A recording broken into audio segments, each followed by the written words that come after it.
It's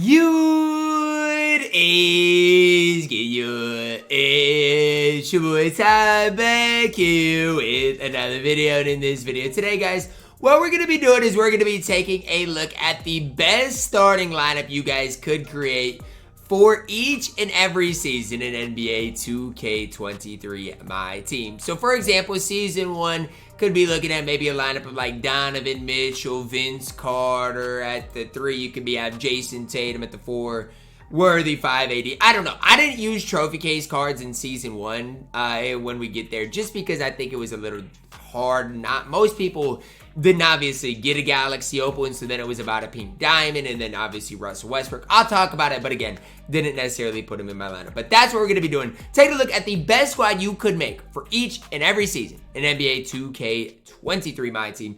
Season 1, this is what a squad would look like. Now, who are some honorable mentions that you guys could have included? I think Vince at the shooting guard position definitely is one that you guys could have. Also do think Tatum at that 3 definitely is deserving of honorable mention. Russell Westbrook ran the game at the point guard position, so definitely him if you wanted to plug him in. And then obviously AD at that either the power forward or center position if you did end up getting him. But season 1, Ja, MJ, Scotty, KG, and Wilt Chamberlain. That Scottie Pippen, as far as a level 40 card, it was probably the best one we got all year long. I mean, he was absolutely elite and so fun to use. Wish we could turn back times to the good old days. Like, this was fun, man. Season 1 was fun. Obviously, a lot simpler of a time. Season 2, this is when things got a little glitchy. As you guys see the glitch to white again, obviously AD would be in here if you wanted to sit here and talk about that. I just didn't include many trophy case cards. Penny Hardaway at the 1, Ricky Davis at the 2, TT at that 3. D12 at the 4 with Big Dwight or Big Kareem at the 5. If you're not having Tim Thomas in here, I can't take you serious, because Tim Thomas was just the man with the plan. If you wanted to plug in Kobe over Ricky Davis, I wouldn't necessarily hate you, because we did see a really good pink diamond Kobe. It's just hard because that Ricky Davis could move and groove. I think this is when things started to get a little more offensive heavy. Ricky Davis could 3-hunt, TT could 3-hunt. Things just got a little more fun in Season 2, as this is when people really started to get Anthony Davis as well. Season 3, this is what my best lineup would look like.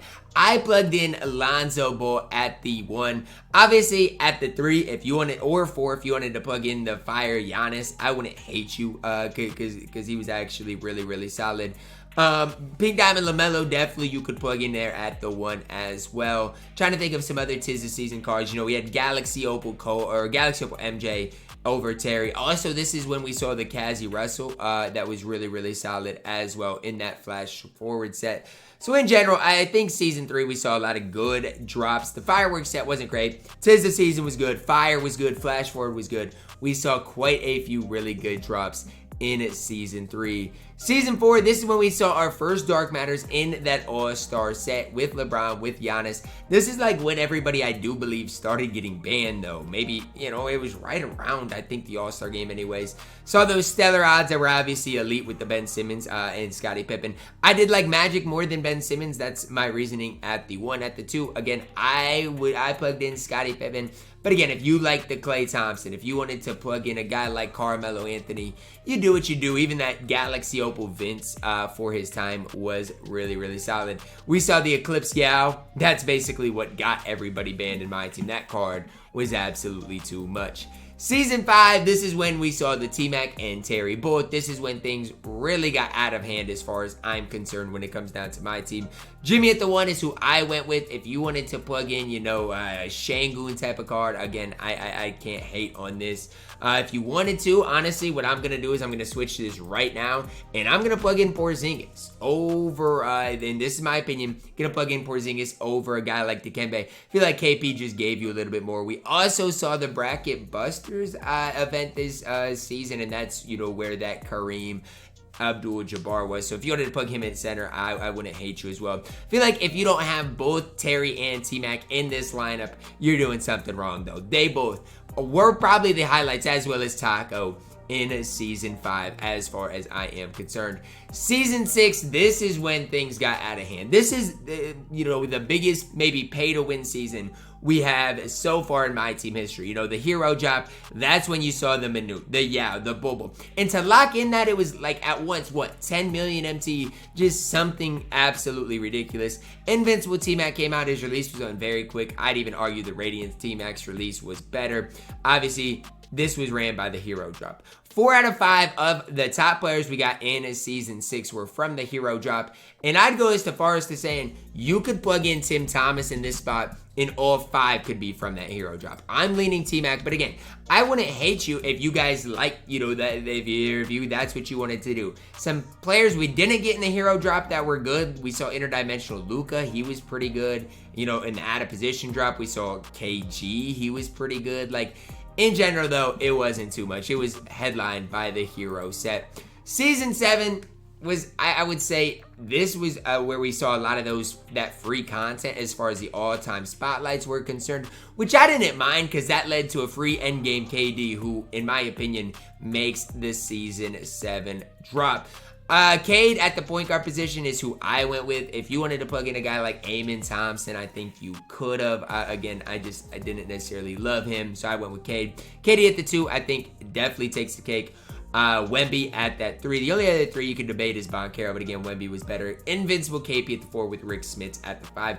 Again, if Bill Russell could maybe play the 1, he would have made this list, but it just really wasn't a spot for Bill Russell or even a guy like Boncaro. There's just no spots for him, again, because the game is ran by height.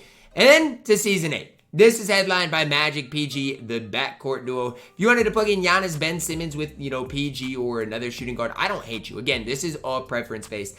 I really like 6'9" point guards, 6'9" shooting guards. If you wanted to plug in Bron, again, over Magic, I'm not personally going to argue that. Wemby at that 3, the endgame Wemby. I actually like the endgame Wemby more than the Invincible Wemby. I know a lot of people who would disagree with that, but again, that's just my opinion on things. With Minute at the 4, over Yao and Sean Bradley and Taco at the 5. So yes, if you want to talk about players that got absolutely snubbed from, you know, making the best lineups in my team, Yao and Sean Bradley would be at the top of the list. I hope you guys did enjoy the video. It took me a while to go back and make these squads. It's probably not going to be perfect because even, you know, if you go back and look at, you know, the pink diamonds here, we saw some really solid pink diamonds. I'm going to have to go back a ways to get to the early seasons. But, you know, we saw some really, really solid cards for their specific times. You know, even the Paul George. I didn't mention him, but he came out in the alternate reality set. And he was just fine. You know, even you know, as we go back even further, you might see some like Season 3 cards. Even like this Big Z in Season 1. He was really good for that respective or that time period, respectfully. So again, if you didn't see a card that you guys really did like, maybe even this Fire Giannis, let me know down below in the comments. Hopefully you guys did enjoy the video. Drop a like on it. Subscribe if you are new, and as always, man, I love you guys. Have a blessed day.